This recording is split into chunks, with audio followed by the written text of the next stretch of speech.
ಕರ್ತನ ಪರಿಶುದ್ಧ ನಾಮಕ್ಕೆ ಸ್ತೋತ್ರವಾಗಲಿ. ನಿನ್ನೆ ದಿವಸ ಒಂದು ವಿಚಾರವಾಗಿ ನಾವು ಧ್ಯಾನ ಮಾಡೋದಕ್ಕೆ ಪ್ರಾರಂಭಿಸಿದ್ವಿ. ಗಾಢ ನಿದ್ರೆ, ಡೀಪ್ ಸ್ಲೀಪ್ ಎಂದು ಕರೆಯುತ್ತಾರೆ. ಒಬ್ಬ ಮನುಷ್ಯನಿಗೆ ನಿದ್ದೆ ಅನ್ನೋದು ಬಹಳ ಪ್ರಾಮುಖ್ಯ. ಆ ನಿದ್ದೆ ಇಲ್ಲದೆ ಹೋದರೆ ಮನುಷ್ಯ ಆತನ ಸಮಾಧಾನ ಇರೋದಕ್ಕೆ ಸಾಧ್ಯ ಇಲ್ಲ, ಆರೋಗ್ಯವಾಗಿರೋದಕ್ಕೆ ಸಾಧ್ಯ ಇಲ್ಲ, ಅಥವಾ ಆತನಿಗೆ ಸಂತೋಷವಾಗಿರೋದಕ್ಕೆ ಸಾಧ್ಯ ಇಲ್ಲ.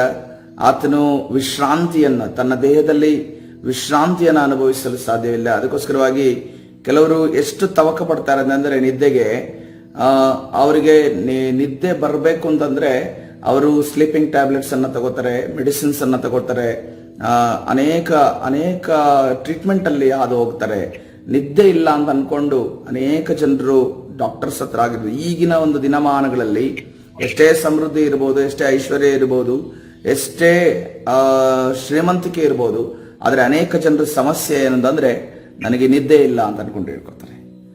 ಅದು ನಿದ್ದೆ ಇಲ್ಲದೆ ಇರೋದಕ್ಕೆ ಕಾರಣ ಅವರಿಗಿರುವಂತ ಭವಿಷ್ಯದ ವಿಚಾರವಂತ ಆಲೋಚನೆ ಆಗಿರ್ಬೋದು, ಅಥವಾ ತಾನು ಏನೋ ಒಂದು ಸಿಗುತ್ತೆ ಅಂತ ಅನ್ಕೊಂಡು ನೆನೆಸಿಕೊಂಡಿರುವಂತ ಸಂದರ್ಭದಲ್ಲಿ ಅದು ಡಿಲೇ ಆಗುವಂತ ಸಂದರ್ಭದಲ್ಲಿ ನಮಗೆ ನಿದ್ದೆ ಬರೋದಿಲ್ಲ.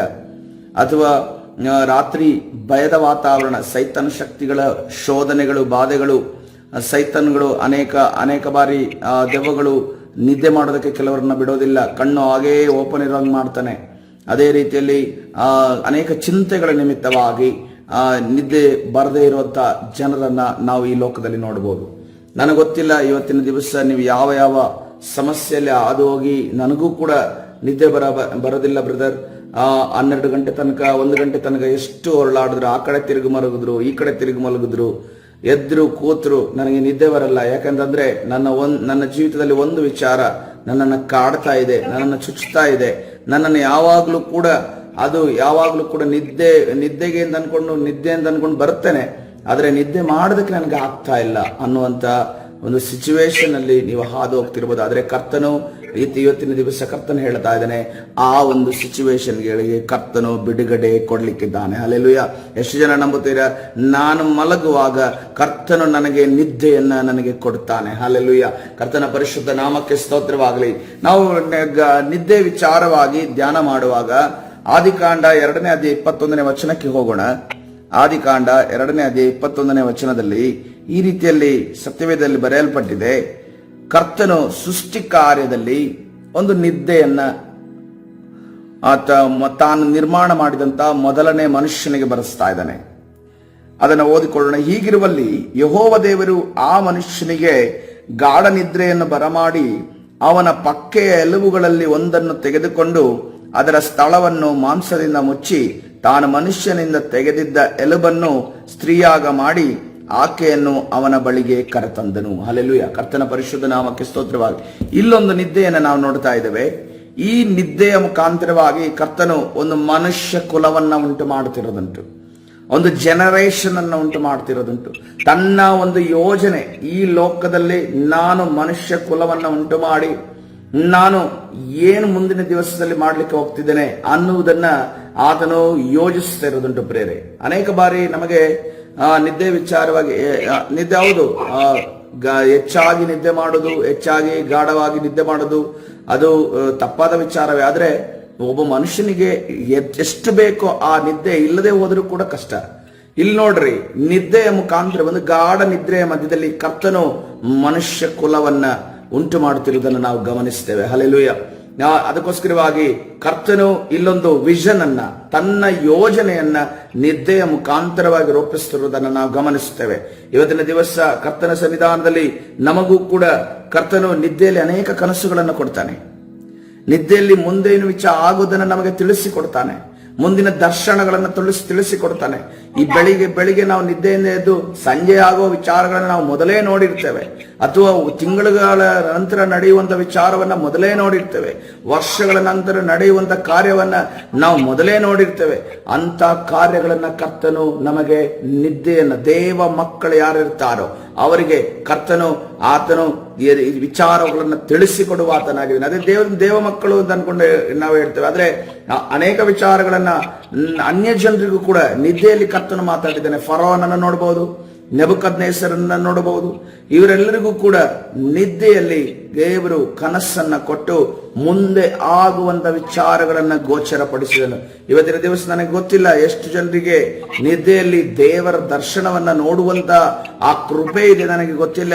ನಾನು ನಂಬುತ್ತೇನೆ ಇಲ್ಲಿ ಕೂತಿರುವಂತ ಪ್ರತಿಯೊಬ್ಬರಿಗೂ ಕೂಡ ಆ ಒಂದು ಕೃಪೆ ದೊರಕಲಿ. ಹಾಲೆಲೂಯ. ಯಾಕಂತಂದ್ರೆ ಸೈತಾನನು ಅನೇಕ ತಂತ್ರಗಳನ್ನ ನಮ್ಮ ವಿರುದ್ಧವಾಗಿ ಮಾಡ್ತಾ ಇರ್ತಾನೆ. ಆ ಒಂದು ಕೃಪೆಯನ್ನು ನಮಗೆ ಕರ್ತನೆ ಅನುಗ್ರಹಿಸಲು ನಾವು ಕೇಳುವವರಾಗಿರ್ಬೇಕು. ಹಾಲೆಲೂಯ. ಒಂದು ವೇಳೆ ಯಾರಿಗಾದ್ರೂ ಇಲ್ಲ, ನಾವು ಸುಮ್ಮನೆ ಆ ಒಂದಷ್ಟು ಕಾಲ ವಿಶ್ರಾಂತಿ, ದೇಹಕ್ಕೆ ಮಾತ್ರ ವಿಶ್ರಾಂತಿಯನ್ನು ಹೊಂದಿ ಮಾತ್ರ ನಾವು ಎದ್ದೇಳುತ್ತೇವೆ ಅನ್ನೋದಾದ್ರೆ ಇವತ್ತಿನ ದಿವಸದಲ್ಲಿ ಕೇಳಿಕೊಳ್ಳೋಣ, ಕರ್ತನೆ ರಾಜ ಮುಂದೆ ನಡೆಯುವುದನ್ನ, ಮುಂದೆ ನನ್ನ ಜೀವಿತದಲ್ಲಿ ಆಗುವುದ ವಿಚಾರಗಳನ್ನ ನನಗೆ ತೋರಿಸಿಕೊಡು. ನನ್ನ ಆತ್ಮಿಕ ಕಣ್ಣುಗಳನ್ನ ತೆರೆಯ ಮಾಡು. ಹಾಲೆಲೂಯ. ಈ ರೀತಿಯಲ್ಲಿ ಪ್ರಾರ್ಥನೆ ಮಾಡುವವರು ಎಷ್ಟು ಜನರಿದ್ದೀರಾ ಪ್ರಿಯರೇ? ಹಾಲೆಲೂಯ. ನನಗೆ ಯಾವ ದರ್ಶನಗಳು ಬೀಳ್ತಾ ಇಲ್ಲ, ನನಗೆ ಯಾವ ಕನಸುಗಳು ಬೀಳ್ತಾ ಇಲ್ಲ, ನನಗೆ ಯಾವ ಒಂದು ಮುಂದಿನ ವಿಚಾರ ನೀನು ತಿಳಿಸಿಕೊಡ್ತಾ ಇಲ್ಲ ಅನ್ನೋದಕ್ಕೋಸ್ಕರ ಕರ್ತನ ಸನ್ನಿಧಿಯಲ್ಲಿ ಕೇಳಿಕೊಳ್ಳೋಣ, ಕರ್ತನೆ ನನಗೆ ನಿನ್ನ ದರ್ಶನವನ್ನು ಅನುಗ್ರಹಿಸು, ನಿನ್ನ ಮುಂದೆ ಆಗುವಂತ ವಿಚಾರಗಳನ್ನ ನನಗೆ ಅನುಗ್ರಹಿಸು ಎನ್ನುವುದನ್ನ ಕೇಳಿಕೊಳ್ಳೋಣ. ಹಾಲೆಲೂಯ. ಕರ್ತನು ಖಂಡಿತವಾಗಿ ಆತನ ದರ್ಶನವನ್ನು ಕೊಡುವಾದ್ರೆ, ಆದ್ರೆ ಕೊಟ್ಟಂತ ದರ್ಶನ, ಕೊಟ್ಟಂತ ಕನಸು ದೇವರಿಂದಲೇ ಬಂದಿದೆಯೋ ಅಥವಾ ಸೈತಾನನಿಂದ ಬಂದಿದೆಯೋ ಇದನ್ನ ನಾವು ದೇವರ ವಾಕ್ಯದ ಜೊತೆ ಹೋಲಿಸಿ, ಮತ್ತು ಅದೇ ರೀತಿಯಲ್ಲಿ ಒಂದು ವೇಳೆ ಹೋಲಿಸಿದರೂ ಕೂಡ ಅನೇಕ ಬಾರಿ ನಮಗೆ ಗೊತ್ತಾಗದಿದ್ರೆ ಸೇವಕರ ಬಳಿ ಬಂದು ಹೇಳಿ ಅದನ್ನ ಏನು ತಾತ್ಪರ್ಯ, ಏನು ಅರ್ಥ. ಯಾಕಂದ್ರೆ ನೋಡ್ರಿ, ಫರೋವನಿಗೆ ಕನಸು ಬಿತ್ತು, ಅದನಿಗೆ ಅರ್ಥ ಗೊತ್ತಿಲ್ಲ. ನೆಬೂಕದ್ನೆಚ್ಚರನಿಗೆ ಕನಸು ಬಿತ್ತು, ಅವರ ಫ್ಯೂಚರ್ ಬಗ್ಗೆ ತೋರಿಸ್ತಾ ಇದ್ದಾರೆ, ಆದ್ರೆ ಅವರಿಗೆ ಅರ್ಥ ಗೊತ್ತಿಲ್ಲ. ಆದ್ರೆ ಇವತ್ತಿನ ದಿವಸ ಯಾವ ರೀತಿಯಲ್ಲಿ ಅರ್ಥವನ್ನ ಕಂಡುಕೊಡುವುದಕ್ಕೋಸ್ಕರವಾಗಿ ದೇವ ಮಗನಾದ ಯೋಸೇಫನ ಬಳಿಯೋ, ದೇವ ಮಗನಾದ ದಾನಿಯೇಲನ ಬಳಿಯೋ ಕೇಳುವಂತ ಪರಿಸ್ಥಿತಿ ಎದುರಾಯ್ತು. ಅದೇ ರೀತಿಯಲ್ಲಿ ನಾವು ಸಮುವೇಲನ ನಾವು ನೋಡ್ತಾ ಇದ್ದೇವೆ. ಸಮುವೇಲನು ಅದುವರೆಗೂ ಕೂಡ ದೇವರ ಸ್ವರವನ್ನ ಕೇಳಿಲ್ಲ. ದೇವರ ಸ್ವರವನ್ನ ಕೇಳದೇ ಇರುವಂತ ಸಮುವೇಲನಲ್ಲಿ ಸಮುವೇಲನೇ ಸಮುವೇಲನೇ ಅಂತ ಅನ್ಕೊಂಡು ಕರೆಯುವಾಗ ಯಾರು ನನ್ನ ಕರೀತಿದ್ದು, ಯಾರು ನನ್ನ ಕರೀತಾ ಇದ್ದಾರೆ ಅಂತ ಅನ್ಕೊಂಡು ಅದನ್ನು ಏಲಿನೇ ಇರ್ಬೋದು, ಯಾಜಕನಾದ ಏಲಿನೇ ನನ್ನ ಕರೀತಿರ್ಬೋದು ಅಂತ ಅನ್ಕೊಂಡು ಅವನು ಹೋಗಿ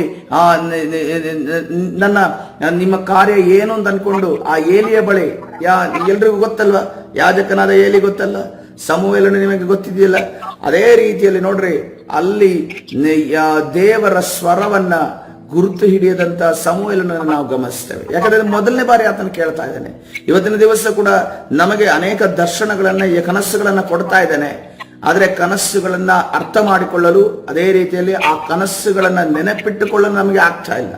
ಯಾವುದೋ ಒಂದು ವಿಚಾರ ನನಗೆ ಕನಸು ಬಿತ್ತಲ್ಲ, ಯಾವುದೋ ಒಂದು ವಿಚಾರ ನನಗೆ ನೆನಪಿಗೆ ಬರ್ತಾ ಇಲ್ವಲ್ಲ, ಏನದ್ರದ್ದು ತಲೆಬುಡ ಗೊತ್ತಾಗ್ತಾ ಇಲ್ಲವಲ್ಲ, ಕೇವಲ ಪ್ರಾರಂಭ ಮಾತ್ರ ಗೊತ್ತು, ಅಂತ್ಯ ಗೊತ್ತಾಗ್ತಾ ಇಲ್ವಲ್ಲ, ಕೇವಲ ಅಂತ್ಯ ಮಾತ್ರ ಗೊತ್ತು, ಪ್ರಾರಂಭ ಗೊತ್ತಾಗ್ತಿಲ್ವಲ್ಲ ಅನ್ನೋ ರೀತಿಯ ಕನ್ಫ್ಯೂಷನ್ ಆಗಿರುವಂತ ಅನೇಕ ಕನಸುಗಳು ನಿಮಗೆ ಬಿದ್ದಿರಬಹುದು. ಕರ್ತನ ಬಳಿ ಕೇಳಿಕೊಳ್ಳಿ, ಕರ್ತನೆ ನನಗೆ ಸ್ಪಷ್ಟವಾಗಿ ನೀನು ತಿಳಿಸಿಕೊಡು. ಹಾಲೆಲೂಯ. ಕರ್ತನೆ ನೀನು ಸ್ಪಷ್ಟವಾಗಿ ನನಗೆ ತಿಳಿಸಿಕೊಡೋದಕ್ಕಾಗಿ ಸ್ತೋತ್ರ. ನೋಡ್ರಿ, ಕನ್ನಡಿಯಲ್ಲಿ ನಮ್ಮ ಮುಖವನ್ನು ನೋಡೋದಕ್ಕೂ ಒಂದು ಪಾತ್ರೆಯ ಮೇಲೆ ಇರುವಂತ ಒಂದು ನಮ್ಮ ಮುಖದ ಒಂದು ಇಂಪ್ರೆಷನ್ ಅನ್ನು ನೋಡೋದಕ್ಕೂ ಡಿಫರೆನ್ಸ್ ಇದೆ. ಕನ್ನಡಿಯಲ್ಲಿ ಸ್ಪಷ್ಟವಾಗಿ ನಮಗೆ ತಿಳಿಯುತ್ತೆ, ಅಥವಾ ಯಾವುದೋ ಒಂದು ಪಾತ್ರೆಯ ಮೇಲೆ ನಮ್ಮ ಒಂದು ಬಿಂಬ ಕಾಣ್ತಾ ಇದೆ ಅನ್ನೋದಾದ್ರೆ ಅದನ್ನು ನೋಡುವಾಗ ಸರಿಯಾಗಿ ಕಾಣೋದಿಲ್ಲ. ಆದಂದ್ರೆ ನಾವೇನ್ ಮಾಡ್ತೀವಿ ಅಂತಂದ್ರೆ ಆ ಪಾತ್ರೆಯಲ್ಲಿ ನೋಡಿದಂತ ಬಿಂಬವನ್ನ ನಾವು ಬಿಟ್ಟು ನಾವು ಕನ್ನಡಿಯಲ್ಲಿ ಎಲ್ಲಾದ್ರೂ ನನ್ನ ಮುಖ ಸರಿ ಇದೆಯಾ ಅಂತ ಅನ್ಕೊಂಡು ನೋಡ್ಕೋತೇವೆ. ಅದೇ ರೀತಿಯಲ್ಲಿ ಇವತ್ತಿನ ದಿವಸ ಪ್ರಿಯರೇ, ನಾವು ಕರ್ತನ ಸನ್ನಿಧಾನದಲ್ಲಿ ಕರ್ತನಿಂದ ನಾವು ದರ್ಶನ ಹೊಂದುವಂತ ವ್ಯಕ್ತಿಗಳಾಗಿರ್ಬೇಕು. ಆತ್ಮಿಕ ಕಣ್ಣು ತೆರೆಯಲ್ಪಟ್ಟವಂತ ವ್ಯಕ್ತಿಗಳಾಗಿರ್ಬೋದು ಆಗಿರ್ಬೇಕು. ಇವತ್ತಿನ ದಿವಸ ದರ್ಶನ ಸಭೆ ಹಿರಿಯರಿಗೆ, ಸೇವಕರಿಗೆ, ಅಷ್ಟು ಜನರಿಗೆ ಮಾತ್ರ ಬೀಳಬೇಕಾ ಅಥವಾ ಮಾತ್ರ ಹೊಂದಬೇಕಾ? ಇವತ್ತಿನ ದಿವಸ ಯವನಸ್ಥರಿಗೆ ಆ ಬಯಕೆ ಇಲ್ವಾ?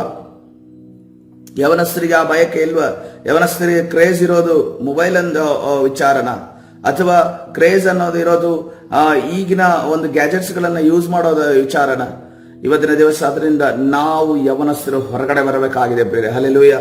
ಇಲ್ಲಿ ಯವನಸ್ಥರು ಅನೇಕ ಜನರು ಇಲ್ಲಿ ಕೂತಿದ್ದೀರಾ, ಯವನ ಕಾಲಕ್ಕೆ ಕಾಲಿಡುವವರು ಕೂತಿದ್ದೀರಾ. ನಿಮ್ಮನ್ನ ಯಾರು ಕೂಡ ಚಿಕ್ಕ ಮಕ್ಕಳಂತ ಈಗ ಪರಿಗಣಿಸ್ತಾ ಇಲ್ಲ.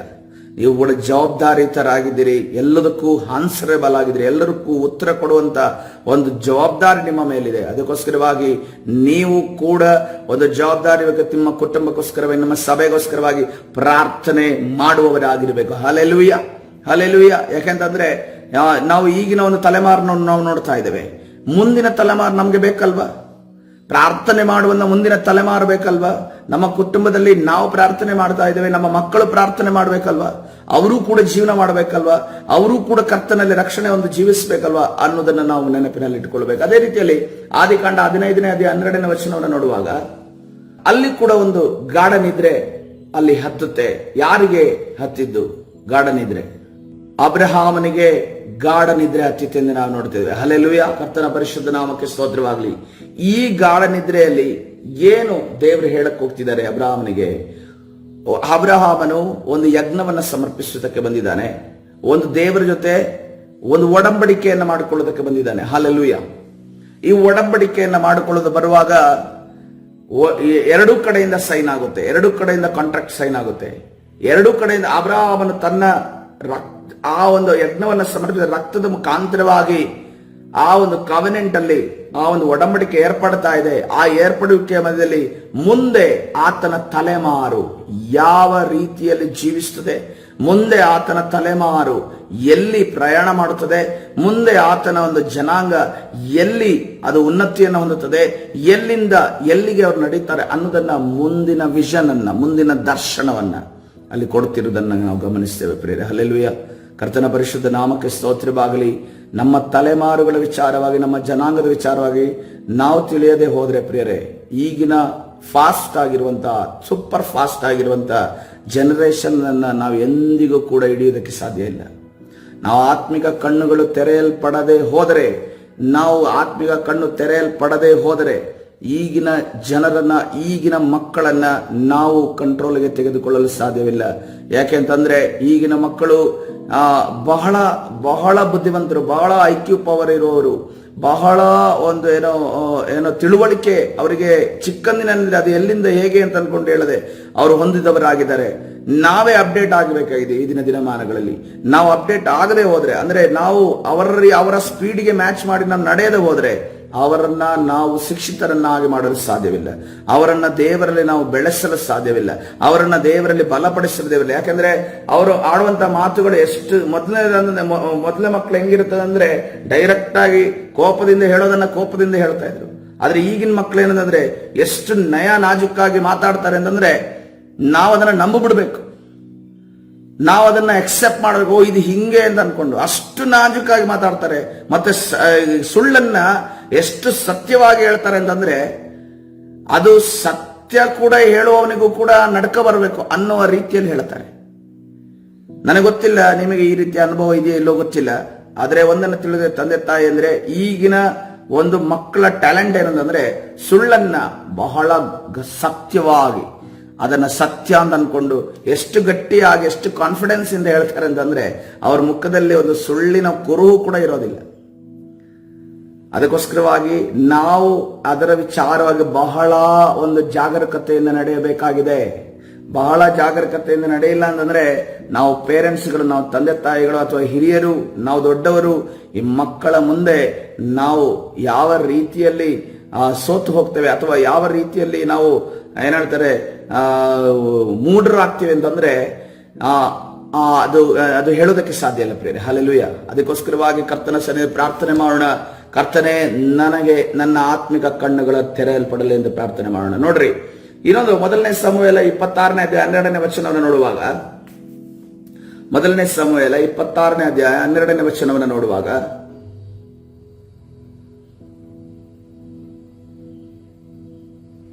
ಸೌಲನ ಅಲ್ಲಿ ನಾವು ನೋಡ್ತಾ ಇದ್ದೇವೆ. ಅಲ್ಲಿ ಯಾರ ವಿಚಾರ ನಡೀತಾ ಇದೆ, ಏನಲ್ಲಿ ನಡೀತಾ ಇದೆ? ಮೊದಲನೇ ಸಮುವೇಲ 26ನೇ ಅಧ್ಯಾಯ 12ನೇ ವಚನದಲ್ಲಿ ದಾವೀದನು ಅಭಿಷೇಕಿಸಲ್ಪಟ್ಟಿದ್ದಾನೆ, ಆದರೆ ದಾವೀದನಿಗೆ ಸಿಂಹಾಸನ ಸಿಕ್ಕಿಲ್ಲ. ಈ ದಾವೀದನು ಅಭಿಷೇಕಿಸಲ್ಪಟ್ಟು ಸಿಂಹಾಸನ ಸಿಕ್ಕಿದ ಆತನು ಒಂದು ಕಡೆಯಿಂದ ಒಂದು ಕಡೆಗೆ ಸೌಲನಿಂದ ತಪ್ಪಿಸಿಕೊಂಡು ಓಡಾಡ್ತಾ ಇದ್ದಾನೆ. ಆದರೆ ಇಲ್ಲಿ ಒಂದು ನಿದರ್ಶನ ನಡೀತಿದೆ. ಸೌಲನ ಸೈನ್ಯದ ಮಧ್ಯದಲ್ಲಿ ಒಂದು ಕಾರ್ಯ ನಡೀತಾ ಇದೆ. ಅದನ್ನು ಓದಿಕೊಳ್ಳೋಣ. ಸೌಲನ ತಲೆಗಿಂಬಿನ ಬಳಿಯಲ್ಲಿ ಸೌಲನು ರಾತ್ರಿ ಆಗಿದ್ದರ ನಿಮಿತ್ತವಾಗಿ ಅಲ್ಲೆಲ್ಲ ಗುಡಾರಗಳನ್ನ ಹಾಕಿ ರಾಜನಾದ ಸೌಲನು ಮತ್ತು ಅದರ ಸೈನಿಕರೆಲ್ಲರೂ ಕೂಡ ಮಲಗಿರ್ತಾರೆ. ಅಲ್ಲಿ ಸೌಲನ ತಲೆಗಿಂಬಿನ ಬಳಿಯಲ್ಲಿದ್ದ ಬರ್ಜಿ ತಂಬಿಕೆಗಳನ್ನು ತೆಗೆದುಕೊಂಡು ಹೋದನು. ಯಾರೂ ಕಾಣಲಿಲ್ಲ, ಯಾರಿಗೂ ಗೊತ್ತಾಗಲಿಲ್ಲ, ಯಾರೂ ಎಚ್ಚರವಾಗಲಿಲ್ಲ. ಯಾಕಂದರೆ ಯೆಹೋವನವರಿಗೆ ಗಾಢ ನಿದ್ರೆಯನ್ನು ಬರಮಾಡಿದ್ದನು, ಒಬ್ಬರಿಗೂ ಎಚ್ಚರವಿಲ್ಲದೆ ಎಲ್ಲರೂ ನಿದ್ರೆ ಮಾಡುತ್ತಿದ್ದರು. ಹಲ್ಲೆಲೂಯಾ, ಕರ್ತನ ಪರಿಶುದ್ಧ ನಾಮಕ್ಕೆ ಸ್ತೋತ್ರವಾಗಲಿ. ನೋಡ್ರಿ, ಸೌಲನು ಒಬ್ಬ ರಾಜನಾಗಿದ್ದಾನೆ. ಆತನ ಜೊತೆ ಯುದ್ಧ ವೀರರಿರುವಂತ ಸೈನಿಕರಿದ್ದಾರೆ. ಅವರು ಎಷ್ಟು ಎಕ್ಸ್ಪರ್ಟ್ಸ್ ಆಗಿರ್ತಾರೆ ಅಂತಂದ್ರೆ, ಒಂದು ಪಿನ್ ಬಿದ್ದರೂ ಕೂಡ ಅದು ಎಲ್ಲಿಂದ ಬಿತ್ತು ಅನ್ನುವಂಥ ಕಂಡುಹಿಡಿಯುವಂತ ವ್ಯಕ್ತಿಗಳಾಗಿದ್ರು. ಆದರೆ ಅಲ್ಲಿ ನಾವು ನೋಡ್ತಾ ಇದ್ದೇವೆ, ದಾವಿದನು ಆ ಗುಡಾರಕ್ಕೆ ಬಂದು ಆತನ ತಲೆಗಿಂಬಿನ ಬಳಿಯದ ಬರ್ಜಿ ತಂಬಿಕೆಗಳನ್ನ ತೆಗೆದುಕೊಂಡು ಹೋಗ್ತಾ ಇದ್ದಾನೆ. ಅದನ್ನ ತಂದು ತನ್ನ ಬಳಿಗೆ ವಶಕ್ಕೆ ತೆಗೆದುಕೊಳ್ತಾ ಇದ್ದಾನೆ. ಅಲ್ಲಿ ಯಾರೂ ಕಾಣಲಿಲ್ವಂತೆ, ಯಾರಿಗೂ ಗೊತ್ತಾಗ್ಲಿಲ್ವಂತೆ, ಯಾರೂ ಎಚ್ಚರವಾಗ್ಲಿಲ್ಲ. ನಮ್ಮ ಮನೆಯಲ್ಲಿರುವಂತ ಬೀರಲ್ಲಿರುವಂತ ಚಿನ್ನವನ್ನ ಒಂದು ತೆಗೆದುಕೊಂಡು ಹೋಗುವುದಕ್ಕೆ ಬಂದಿರುವಂತ ಒಬ್ಬ ಕಳ್ಳ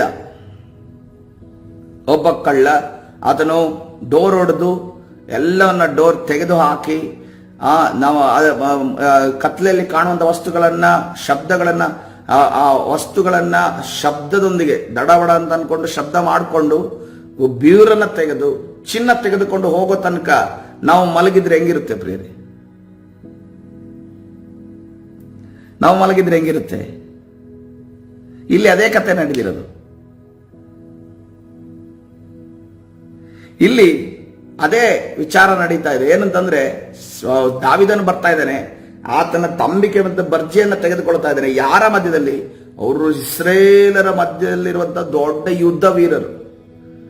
ಅವ್ರು ಹೇಗೆ ಅಂತಂದ್ರೆ, ರಾಜನ ಹತ್ತಿರ ಯಾರುದಕ್ಕೆ, ಈಗ ಫಾರ್ ಎಕ್ಸಾಂಪಲ್ ಮೋದಿಯವರ ಸುತ್ತಲೂ ಆ ಬ್ಲ್ಯಾಕ್ ಡ್ರೆಸ್ ಹಾಕೊಂಡು, ಆ ಕಪ್ಪಾದ ಡ್ರೆಸ್ ಹಾಕೊಂಡು ಅನೇಕ ಸೆಕ್ಯೂರಿಟಿಗಳು ನಿಂತಿರ್ತಾರೆ.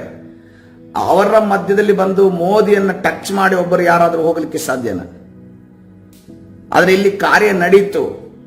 ಏನನ್ನ ಇದು ನಮಗೆ ತೋರಿಸ್ಕೊಡ್ತಾ ಇದೆ? ಏನನ್ನ ತೋರಿಸ್ಕೊಡ್ತಾ ಇದೆ ಅಂದ್ರೆ, ಇದು ಸಾಧ್ಯವಾಯಿತು ಅಂತಂದ್ರೆ ದೇವರು ದಾವಿದನ ಜೊತೆ ಇದ್ದನು ಅನ್ನೋದನ್ನ ಅಲ್ಲಿ ನಾವು ಗಮನಿಸುತ್ತೇವೆ. ಹಲ್ಲೆಲೂಯಾ, ಕರ್ತನ ಪರಿಶುದ್ಧ ನಾಮಕ್ಕೆ ಸ್ತೋತ್ರವಾಗಲಿ. ನೋಡ್ರಿ, ಇವತ್ತಿನ ದಿವಸ ನಮ್ಮ ಸುತ್ತಲೂ ಮಾಟಮಂತ್ರ ಶಕ್ತಿಗಳು, ಅಂಧಕಾರ ಶಕ್ತಿಗಳು, ಕತ್ತಲೆ ಲೋಕದ ಶಕ್ತಿಗಳು, ಸಪ್ತ ಆತ್ಮಗಳ ಕಾರ್ಯಗಳು, ದುರಾತ್ಮನ ಕಾರ್ಯಗಳು ಮತ್ತು ಜೀವದಿಂದ ಇರುವಂತ ಉಸಿರಾಡುವಂತ ಮನುಷ್ಯರಿಂದ ಬರುವಂತ ಅಗ್ನಿಬಾಣಗಳು, ಇದೆಲ್ಲವೂ ಕೂಡ ಕೆಲಸ ಮಾಡ್ತಾ ಇದೆ. ಆದ್ರೆ ದೇವರು ಯಾವ ರೀತಿಯಲ್ಲಿ ನಮ್ಮನ್ನ ಕಾಪಾಡ್ತಿದ್ದಾನೆ ಅಂತಂದ್ರೆ, ಯಾರ ಮಧ್ಯದಲ್ಲಿ ನಾವಿದ್ದರೂ ಕೂಡ ಕರ್ತನು ನಮ್ಮನ್ನ ಕಾಯ್ತಾ ಇದ್ದಾನೆ. ಅದಕ್ಕಾಗಿ ದೇವರಿಗೆ ಸ್ತೋತ್ರ ಹೇಳೋಣ ಪ್ರಿಯರೇ. ಹಲ್ಲೆಲೂಯಾ, ಕರ್ತನ. ಯಾಕಂದ್ರೆ ನೋಡ್ರಿ, ಕ್ರಿಸ್ತನಲ್ಲಿ ಬರೋನಿಗೆ ಒಂದು ಭರವಸೆ ಇರುತ್ತೆ, ನನಗೆ ಮಾಟ ಹತ್ತೋದಿಲ್ಲ, ನನಗೆ ದುರ್ಮಂತ್ರ ತಗಲೋದಿಲ್ಲ. ಹಲ್ಲೆಲೂಯಾ. ಕಣ್ಣಿಗೆ ಕಾಣದ ಶಕ್ತಿಗಳು ನಮ್ಮನ್ನ ಯಾವುದೇ ಕಾರಣಕ್ಕೂ, ಕಣ್ಣಿಗೆ ಕಾಣುವಂತ ವ್ಯಕ್ತಿಗಳು ಕೂಡ ನಮ್ಮನ್ನ ಯಾವುದೇ ಕಾರಣಕ್ಕೂ ಮುಟ್ಟುವುದಕ್ಕೆ ಸಾಧ್ಯ ಇಲ್ಲ ಅನ್ನೋದನ್ನ ನಾವು ಸವಾಲೊಡ್ಡಿ ಜೀವಿಸ್ತಿದ್ದೇವೆ ಎನ್ನುವುದಾದ್ರೆ ಅದು ದೇವರ ಕೃಪೆಯಾಗಿದೆ ಪ್ರಿಯರೇ. ಹಲ್ಲೆಲೂಯಾ. ಆ ಕೃಪೆಯನ್ನ ನೆನೆಸಿ ನಾವು ದೇವರಿಗೆ ಸ್ತೋತ್ರ ಮಾಡಬೇಕಾಗಿದೆ. ಇಲ್ಲಿ ನೋಡ್ರಿ, ಗಮನಿಸ್ರಿ, ಮೊದಲನೇ ಸಮಯದಲ್ಲಿ 26ನೇ 12ನೇ ವಚನದಲ್ಲಿ ಸೌಲನ ಜೀವಿತದಲ್ಲಿ ಒಂದು ಘಟನೆ ನಡೀತಾ ಇದೆ. ದಾವಿದನ ವಿಚಾರವಾಗಿ ಆ ದೇವರು ಈ ರೀತಿಯಲ್ಲಿ ಹೇಳ್ತಾ ಇದ್ದಾನೆ, ನಾನು ದಾವಿದನ ಪಕ್ಷದಲ್ಲಿ ಹೇಗಿದೆ ಅಂತಂದ್ರೆ, ನಿನ್ನ ಪ್ರಾಣ ಹೋದ್ರೂ ಕೂಡ ನಿನಗೆ ಗೊತ್ತಾಗೋದಿಲ್ಲ. ನಿನ್ನ ಕೈಯಲ್ಲಿರುವಂತ ತಂಬಿಗೆಯನ್ನು ಕಿತ್ಕೊಂಡು ಅವನು ತನ್ನ ಬಳಿಯಲ್ಲಿ ಇಟ್ಕೊಂಡಿದ್ದಾನೆ ಅಂತಂದ್ರೆ, ಆತನು ಯಾವ ರೀತಿಯಲ್ಲಿ ದೇವರಿಂದ ನಡೆಸಲ್ಬಿಡ್ತಾ ಇದ್ದಾನೆ, ದೇವರು ಯಾವ ರೀತಿಯಲ್ಲಿ ಅವನ ಪಕ್ಷದಲ್ಲಿದ್ದಾನೆ ಅನ್ನೋದನ್ನ ನೀನು ತಿಳಿದುಕೊಳ್ಳಬೇಕಾದ್ರೆ ಯಾರಿಗೆ ಹೇಳ್ತಾ ಇದ್ದಾನೆ? ಸೌಲನಿಗೆ ಹೇಳ್ತಾ ಇದ್ದಾನೆ. ಹಲ್ಲೆಲೂಯಾ, ಹಲ್ಲೆಲೂಯಾ, ಕರ್ತನ ಪರಿಶುದ್ಧ ನಾಮಕ್ಕೆ ಸ್ತೋತ್ರವಾಗಲಿ. ಅದಕ್ಕೋಸ್ಕರವಾಗಿ ಕರ್ತನ ಏನ್ ಬರೆಸ್ತಾ ಇದ್ದಾನೆ? ಅವರಿಗೆ ಗಾಢ ನಿದ್ರೆಯನ್ನ ಬರೆಸ್ತಾ ಇದ್ದಾನೆ. ಶತ್ರುಗಳ ತಂತ್ರಗಳನ್ನ ಕರ್ತನು ಆ ನಿದ್ರೆಯ ಮುಖಾಂತರವಾಗಿ ನಾಶ ಮಾಡುತ್ತೆ ಮತ್ತು ಶತ್ರುವಿನ ಆ ಒಂದು ಹಾರಾಟವನ್ನ ಕರ್ತನು ಕೊನೆಗೊಳಿಸ್ತಿರುವುದನ್ನು ನಾವು ಗಮನಿಸ್ತೇವೆ ಪ್ರಿಯರೇ. ಈ ಒಂದು ಪ್ರೊಟೆಕ್ಷನ್ ನಮಗೆ ಬೇಕು ಎನ್ನುವುದಾದ್ರೆ, ಈ ರೀತಿಯ ಒಂದು ಕರ್ತನು ನಮ್ಮನ್ನ ಕಾದು ನಡೆಸಬೇಕು ಎನ್ನುವುದಾದ್ರೆ ನಾವು ಕರ್ತನಲ್ಲಿ ಇರಬೇಕಾಗಿದೆ. ಯಾಕಂದ್ರೆ ಯೋಬನ ಒಂದು ಮಾತನ್ನ ಹೇಳ್ತಾನೆ ಕೊಡ್ತಾರೆ. ಯೋಬನ ಪುಸ್ತಕ 33ನೇ ಅಧ್ಯಾಯ 15ನೇ ವಚನ, ಮನುಷ್ಯನಿಗೆ ಗಾಢ ನಿದ್ರೆ ಉಂಟಾದಾಗಲೂ ಹಾಸಿಗೆಯ ಮೇಲೆ ಜಂಪು ಹತ್ತಿದಾಗಲೂ ಆತನ ಏನ್ ಮಾಡ್ತಾನಂತೆ? ಆತನ ಸ್ವಪ್ನದಲ್ಲಿ, ರಾತ್ರಿಯ ಕನಸಿನಲ್ಲಿ ಅವರ ಕಿವಿಗಳನ್ನು ತೆರೆದು ಅವರಿಗೆ ಶಿಕ್ಷಾವಚನವನ್ನು ಉಪದೇಶಿಸಿ ಅದಕ್ಕೆ ಮುದ್ರೆ ಹಾಕುವನು. ಹಲ್ಲೆಲೂಯಾ, ಕರ್ತನ ಪರಿಶುದ್ಧ ನಾಮಕ್ಕೆ ಸ್ತೋತ್ರವಾಗಲಿ. ಏನಂತೆ? ನಾನು ಇನ್ನೊಂದ್ಸರಿ ಓದ್ತೇನೆ. ಮನುಷ್ಯರಿಗೆ ಗಾಢ ನಿದ್ರೆ ಉಂಟಾದಾಗಲೂ, ಹಾಸಿಗೆ ಮೇಲೆ ಜಂಪು ಹತ್ತಿದಾಗಲೂ ಆತನು ಸ್ವಪ್ನದಲ್ಲಿ ರಾತ್ರಿಯ ಕನಸಿನಲ್ಲಿ ಅವರ ಕಿವಿಗಳನ್ನು ತೆರೆದು ಅವರಿಗೆ ಶಿಕ್ಷಾವಚನವನ್ನು ಉಪದೇಶಿಸಿ ಅದಕ್ಕೆ ಮುದ್ರೆ ಹಾಕುವನು. ಹಲ್ಲೆಲೂಯಾ, ಕರ್ತನ ಪರಿಶುದ್ಧ ನಾಮಕ್ಕೆ ಸ್ತೋತ್ರವಾಗಲಿ. ನೋಡ್ರಿ, ಮನುಷ್ಯನಿಗೆ ಕರ್ತನು ನಿದ್ರೆಯನ್ನು ಬರೆಸಿ ಏನ್ ಮಾಡ್ತಾನಂತೆ, ಅದನ್ನು ಸ್ವಪ್ನದಲ್ಲಿ ಕನಸಿನಲ್ಲಿ ಅವರ ಕಿವಿಗಳನ್ನು ತೆರೆದು ಶಿಕ್ಷಾವಚನವನ್ನ, ನಾವು ಏನು ಶಿಕ್ಷಿತರಾಗಬೇಕು ದೇವರ ವಾಕ್ಯವನ್ನ ಕರ್ತನು ಆ ಒಂದು ನಿದ್ದೆಯಲ್ಲಿ ನಮಗೆ ಉಪದೇಶಿಸಿ ನಮ್ಮನ್ನು ಮುದ್ರೆ ಹಾಕಿ ನಮ್ಮನ್ನು ನಡೆಸ್ತಾನೆ ಎಂದು ನೋಡ್ತೇವೆ. ಹಲ್ಲೆಲೂಯಾ. ಇವತ್ತಿನ ದಿವಸ ಕರ್ತನ ಸನ್ನಿಧಿ ಈ ರೀತಿಯಲ್ಲಿ ನಡೆಸಲ್ಪಡುವವರು ಎಷ್ಟು ಜನರು ಇದ್ದೀರಿ ಎಂದು ನನಗೆ ಗೊತ್ತಿಲ್ಲ, ಆದರೆ ಇವತ್ತಿನಿಂದ ನಾವು ಈ ರೀತಿ ನಡೆಸಲ್ಪಡುವವರಾಗಿರಬೇಕು ಪ್ರಿಯರೇ. ಹಲ್ಲೆಲೂಯಾ. ಅನೇಕ ಬಾರಿ ನೋಡ್ರಿ, ನಮಗೆ ಬೇರೆಯವರ ಮಾತಿನಲ್ಲಿ ನಂಬಿಕೆ ಇರೋದಿಲ್ಲ, ಬೇರೆಯವರ ಮಾತಿನಲ್ಲಿ ನಮಗೆ ನಂಬಿಕೆ ಬರೋದಿಲ್ಲ, ಭರವಸೆ ಬರೋದಿಲ್ಲ. ಆವಾಗ ನೇರವಾಗಿ ದೇವರು ನಮ್ಮ ಜೊತೆ ಮಾತನಾಡಿದಾಗಲೇ ನಮಗೆ ನಂಬಿಕೆ ಭರವಸೆ ಉಂಟಾಗೋದು. ಆದರೆ ಆ ಒಂದು ನಂಬಿಕೆ ಭರವಸೆ ಉಂಟಾಗಬೇಕು ಅಂತಂದ್ರೆ ಕರ್ತನ ಸನ್ನಿಧಾನದಲ್ಲಿ ನಾವು ಕರ್ತನ ಸ್ವರವನ್ನ ಕೇಳುವವರು ಆಗಿರಬೇಕು. ನಾವು ಸಮುವೇಲನ ರೀತಿಯಲ್ಲಿ ಆದ್ರೆ, ನಾವು ಫರೋನ ರೀತಿಯಲ್ಲಿ ಆದ್ರೆ, ನಾವು ನೆಬೂಕದ್ನೆಚ್ಚರನ ರೀತಿಯಲ್ಲಿ ಆದ್ರೆ, ನಮಗೆ ಕೊಟ್ಟಂತ ಕನಸುಗಳೇ ನಮಗೆ ಅರ್ಥ ಆಗಲಿಲ್ಲ, ಯಾರು ನಮ್ಮ ಹತ್ರ ಮಾತಾಡ್ತಿದ್ದಾರೆ ಅಂತ ಅನ್ಕೊಂಡು ಗೊತ್ತಾಗ್ಲಿಲ್ಲ ಅಂತಂದ್ರೆ ನಾಳೆ ದಿವಸ ಕರ್ತನು ಹೇಳಿದ್ರು ಕೂಡ ನಮಗೆ ಅರ್ಥ ಆಗಲ್ಲ. ಯಾಕಂದ್ರೆ ಸೊಲೊಮೋನನನ್ನು ನೋಡ್ರಿ, ಅನೇಕ ಬಾರಿ ಆತನನ್ನು ಎಚ್ಚರಿಸಿದ್ರು, ಆದರೆ ಸೊಲೊಮೋನನಿಗೆ ಅರ್ಥನೇ ಆಗಲಿಲ್ಲ. ಅದನ್ನು 1000 ಹೆಂಡತಿಯರನ್ನ ಮಾಡಿಕೊಂಡು ಆತನು ಜೀವಿಸಿದ, 1000 ಹೆಂಡತಿಯರನ್ನ ಮಾಡಿ ಜೀವಿಸಿದ. ಆ ಇಸ್ರೇಲರ ರಾಜರಿಗೆ ಆ ಅನ್ಯ ದೇಶಸ್ಥರ ಹೆಂಡತಿಯರನ್ನ ಮಾಡೋದಕ್ಕೆ ಅವಕಾಶ ಇರಲಿಲ್ಲ. ಆತನನ್ನು ಎಚ್ಚರಿಸಿದ್ರು, 1000 ಬಾರಿ ಎಚ್ಚರಿಸಿದ್ರು ಕೂಡ, ಎಷ್ಟು ಬಾರಿ ಎಚ್ಚರಿಸಿದ್ರು ಕೂಡ ಆತನೇ ಆ ಒಂದು ಎಚ್ಚರಿಕೆಯನ್ನು ಕೇಳಲಿಲ್ಲ ಎಂದು ನೋಡಿದ್ವಿ. ಇವತ್ತಿನ ದಿವಸ ನಾವು ಸೊಲೊಮೋನ ರೀತಿಯಲ್ಲಿ ಆಗೋದು ಬೇಡ ಪ್ರಿಯರೇ, ನಾವು ಯೇಸುವಿನ ರೀತಿಯಲ್ಲಿ ಮಾರ್ಪಡಬೇಕು. ಹಲ್ಲೆಲೂಯಾ. ನಾವು ಯೇಸುವಿನ ರೀತಿಯಲ್ಲಿ ಮಾರ್ಪಡಬೇಕು. ಕರ್ತನ ಸನ್ನಿಧಿಯಲ್ಲಿ ಕೇಳಿಕೊಂಡ, ಕರ್ತನೇ ನನ್ನನ್ನು ಯೇಸುವಿನ ರೀತಿಯಲ್ಲಿ ಮಾರ್ಪಡಿಸು. ಫಿಲಿಪ್ಪನ ಬರೆದ ಪತ್ರಿಕೆ 4ನೇ ಅಧ್ಯಾಯ 7ನೇ ವಚನ ಈ ರೀತಿಯಲ್ಲಿ ಅದು ಹೇಳ್ತಾ ಇದೆ. ಫಿಲಿಪ್ಪನ ಬರೆದ ಪತ್ರಿಕೆ 4ನೇ ಅಧ್ಯಾಯ 7ನೇ ವಚನ, ಆಗ ಎಲ್ಲಾ ಗ್ರಹಿಕೆಯನ್ನ ಮೀರುವ ದೇವ ಶಾಂತಿ ನಿಮ್ಮ ಹೃದಯಗಳನ್ನು ಯೋಚನೆಗಳನ್ನು ಕ್ರಿಸ್ತ ಯೇಸುವಿನಲ್ಲಿ ಕಾಯುವುದು. ಹಲ್ಲೆಲೂಯಾ. ಕರ್ತನ ಪರಿಶುದ್ಧ ನಾಮಕ್ಕೆ ಸ್ತೋತ್ರವಾಗಲಿ. ದೇವರಲ್ಲಿ ನಾವು ಯಾವಾಗ ನಡೆಯುತ್ತೇವೋ, ನಾವು ಕರ್ತನಲ್ಲಿ ಯಾವಾಗ ದರ್ಶನವನ್ನು ಹೊಂದುತ್ತೇವೋ, ಆಗ ನಮಗೆ ಏನ್ ಪ್ರವೇಶ ಮಾಡುತ್ತೆ, ದೇವ ಶಾಂತಿ ನಮ್ಮ ಹೃದಯಗಳನ್ನ ಯೋಚನೆಗಳನ್ನ ಕ್ರಿಸ್ತ ಯೇಸುವಿನಲ್ಲಿ ನಮ್ಮನ್ನದು ಕಾಯುತ್ತಂತೆ. ಹಲ್ಲೆಲೂಯಾ. ಕರ್ತನ ಪರಿಶುದ್ಧ ನಾಮಕ್ಕೆ ಸ್ತೋತ್ರವಾಗಲಿ ಪ್ರಿಯರೇ. ಇವತ್ತಿನ ದಿವಸ ಮೊದಲನೇ ವಿಚಾರ ನಾವು ಕಲ್ತಿದ್ದು, ಒಂದು ವೇಳೆ ನಮಗೆ ದರ್ಶನಗಳು ಬೀಳ್ತಾ ಇಲ್ಲ ಅಂತಂದ್ರೆ, ಕರ್ತನು ಒಂದು ವೇಳೆ ನಿದ್ದೆ ಬರ್ತಿಲ್ಲ ಅಂತಂದ್ರೆ, ಮೊದಲನೇದಾಗಿ ನಿದ್ದೆ ಬರ್ತಿಲ್ಲ ಅಂತಂದ್ರೆ ಕರ್ತನ ಸನ್ನಿಧಿಯಲ್ಲಿ ಇವತ್ತಿನ ದಿವಸ ದೇವರ ವಾಕ್ಯದ ಮುಖಾಂತರವಾಗಿ ಯಾರ್ಯಾರಿಗೆ ನಿದ್ದೆ ಬರ್ತಿಲ್ವೋ ಕರ್ತನು ನಿದ್ದೆಯನ್ನು ಕೊಡ್ಲಿಕ್ಕಿದ್ದಾನೆ. ಆಮೇನ್. ಹಲ್ಲೆಲೂಯಾ. ಕರ್ತನ ಪರಿಶುದ್ಧ ನಾಮಕ್ಕೆ ಸ್ತೋತ್ರವಾಗಲಿ. ಎರಡನೇ ಆಗಿ ನೋಡುವಾಗ, ಯಾರಿಗೆ ಮುಂದಿನ ವಿಚಾರದ ಬಗ್ಗೆ, ತಮ್ಮ ಮಕ್ಕಳ ಬಗ್ಗೆ, ತಮ್ಮ ಕುಟುಂಬದ ಬಗ್ಗೆ ಏನು ದರ್ಶನ ಬಿಡ್ತಾ ಇಲ್ಲ, ಕನಸನ್ನು ಬಿಡ್ತಾ ಇಲ್ಲ, ಕರ್ತನ ಸನ್ನಿಧಿಯಲ್ಲಿ ಕೇಳಿಕೊಳ್ಳ್ರಿ ಇವತ್ತಿನ ದಿವಸ. ಕರ್ತನೇ, ನನಗೆ ಮುಂದಿನ ವಿಚಾರವಾಗಿ ನಿನ್ನ ದರ್ಶನವನ್ನ, ನಿನ್ನ ವಿಷನ್ ಅನ್ನ ನನಗೆ ತಿಳಿಸಿಕೊಡು ಎಂದೇ ಕೇಳಿಕೊಳ್ಳೋಣ. ಹಲ್ಲೆಲೂಯಾ. ಅದೇ ರೀತಿಯಲ್ಲಿ ಕರ್ತನು ಅದೇ ರೀತಿ ನಮ್ಮನ್ನ ಆ ಒಂದು ಕನಸಿನ ಮುಖಾಂತರ ಗಾಢ ನಿದ್ರೆಯಲ್ಲಿರುವಾಗ ಕರ್ತನು ನಮ್ಮನ್ನ ಪ್ರೊಟೆಕ್ಟ್ ಮಾಡುವ ಹಾಗೆ, ಕರ್ತನು ನಮ್ಮನ್ನ ಕಾಪಾಡುವ ಹಾಗೆ, ಒಂದು ಡಿವೈನ್ ಪ್ರೊಟೆಕ್ಷನ್ ಅನ್ನ ಕರ್ತನು ನಮಗೆ ಕೊಡುವ ಹಾಗೆ ಕರ್ತನ ಸನ್ನಿಧಿಯಲ್ಲಿ ಕೇಳಿಕೊಳ್ಳೋಣ. 4ನೇದಾಗಿ ನೋಡುವಾಗ, ಕರ್ತನ ಸನ್ನಿಧಿಯಲ್ಲಿ ಕರ್ತನು ನಮಗೆ ಶಿಕ್ಷಾ ವಚನವನ್ನ ನಿದ್ದೆಯಲ್ಲಿ ಬೋಧಿಸುವ ಹಾಗೆ ಕರ್ತನು ನಮಗೆ ಸಹಾಯ ಮಾಡುವ ಕರ್ತನ ಸನ್ನಿಧಿಯಲ್ಲಿ ಕೇಳಿಕೊಳ್ಳೋಣ. ಪ್ರಿಯರೇ, ಪ್ರಾರ್ಥನೆ ಮಾಡಿಕೊಳ್ಳೋಣ. ಪರಿಶುದ್ಧನ ದೇವರ ನಿನ್ನ ನಾಮಕ್ಕೆ ಸ್ತೋತ್ರ. ಕರ್ತನೆ, ಇವತ್ತಿನ ದಿವಸ ನಿನ್ನ ಸನ್ನಿಧಿಯಲ್ಲಿ ಕರ್ತನೆ ನಿದ್ದೆ ವಿಚಾರವಾಗಿ ನಾವು ಧ್ಯಾನ ಮಾಡಿದ್ದೇವಲ್ಲ ಸ್ವಾಮಿ. ಹೌದು ಕರ್ತನೆ, ರಾಜ ನಮಗೆ ಮಲಗಿದ ಕೂಡಲೇ, ಕರ್ತನೆ ರಾಜ ಹಾಸಿಗೆಗೆ ಹೋದ ಕೂಡಲೇ ನಿದ್ದೆ ಬರುತ್ತಿರುವುದಾದ್ರೆ ನಿನಗೆ ಸ್ತೋತ್ರ ಏಸಪ್ಪ. ಹಲ್ಲೆಲೂಯಾ. ಯಾಕಂದ್ರೆ ಕರ್ತನೆ, ಅನೇಕ ಜನರಿಗೆ ನಿದ್ದೆ ಇಲ್ಲದೆ ಸ್ವಾಮಿ ಕರ್ತನೆ, ಅವರು ಕರ್ತನೆ ಬಹಳ ಡಿಸ್ಟರ್ಬ್ ಆಗಿ ಜೀವಿಸ್ತಾ ಇದ್ದಾರೆ ಸ್ವಾಮಿ. ಅವರು ಕರ್ತನೆ ವಿಶ್ರಾಂತಿ ಇಲ್ಲದೆ ಕಷ್ಟಪಡ್ತಿದ್ದಾರೆ. ನಮಗಾದರೋ ವಿಶ್ರಾಂತಿ ಕೊಟ್ಟಿದೆಯಲ್ಲ, ವಿಶ್ರಾಂತಿಯನ್ನ ಪಡೆದು ಮುಂಜಾವಿನ ಪ್ರಾರ್ಥನೆಗೆ ಬರುವಂತೆ ಕೊಟ್ಟ ಕೃಪೆಗಾಗಿ ನಿನಗೆ ಸ್ತೋತ್ರ ಏಸಪ್ಪ. ಕರ್ತನೆ, ಪ್ರತಿಯೊಬ್ಬರನ್ನ ಆಶೀರ್ವಾದ ಮಾಡು. ಅದೇ ರೀತಿಯಲ್ಲಿ ಕರ್ತನೆ, ನಾವು ದರ್ಶನಗಳನ್ನ ಕರ್ತನೆ ರಾಜ ಮಲಗಿದ ಸಮಯದಲ್ಲಿ ಕಾಣುವ ಹಾಗೆ ನಮ್ಮ ಆತ್ಮಿಕ ಕಣ್ಣುಗಳನ್ನು ತೆರೆಯ ಮಾಡು. ಅದನ್ನು ಅರ್ಥ ಅರ್ಥ ಮಾಡಿಕೊಳ್ಳುವ ಹಾಗೆ ಸಹಾಯ ಮಾಡು ಕರ್ತನೆ. ಮುಂದಿನ ನಡೆಯುವಂತ ವಿಚಾರಗಳನ್ನು ಗಮನಿಸಿ ನಡೆಯುವ ಹಾಗೆ ಎಚ್ಚರಿಕೆಯಿಂದ ಇರುವ ನಿನ್ನ ಕಾರ್ಯ ಮಾಡು. ಅದೇ ರೀತಿಯಲ್ಲಿ ಪರಿಶುದ್ಧನಾದ ದೇವರೇ ಕರ್ತನೆ, ನಮಗೊಂದು ಡಿವೈನ್ ಪ್ರೊಟೆಕ್ಷನ್, ನಾವು ಮಲಗಿರುವಂತಹ ಸಮಯದಲ್ಲಿ ಒಂದು ದೈವಿಕವಾದ ರಕ್ಷಣೆಯನ್ನ ನೀನು ಕೊಡುತ್ತಿರುವುದಕ್ಕಾಗಿ ನಿನಗೆ ಸ್ತೋತ್ರ. ಅದೇ ರೀತಿಯಲ್ಲಿ ಪರಿಶುದ್ಧನಾದ ದೇವರೇ ನಿನ್ನ ನಾಮಕ್ಕೆ ಸ್ತೋತ್ರ ಕರ್ತನೆ. ರಾಜ, ನಿನ್ನ ಸನ್ನಿಧಿಯಲ್ಲಿ ಸ್ವಾಮಿ ನಮಗೆ ಶಿಕ್ಷಾವಚನವನ್ನ ನೀನು ಬೋಧಿಸುವುದಕ್ಕಾಗಿ ನಿನಗೆ ಸ್ತೋತ್ರ ಏಸಪ್ಪ. ಕರ್ತನೆ ರಾಜ, ಈ ಎಲ್ಲ ಕಾರ್ಯಗಳು ನಮ್ಮಲ್ಲಿ ನಡೀಬೇಕು ಅಂತಂದ್ರೆ ನಮ್ಮಲ್ಲಿ ಕರ್ತನೆ ಒಂದು ಆತ್ಮಿಕ ಜೀವಿತ ಇರಬೇಕಾಗಿದೆ.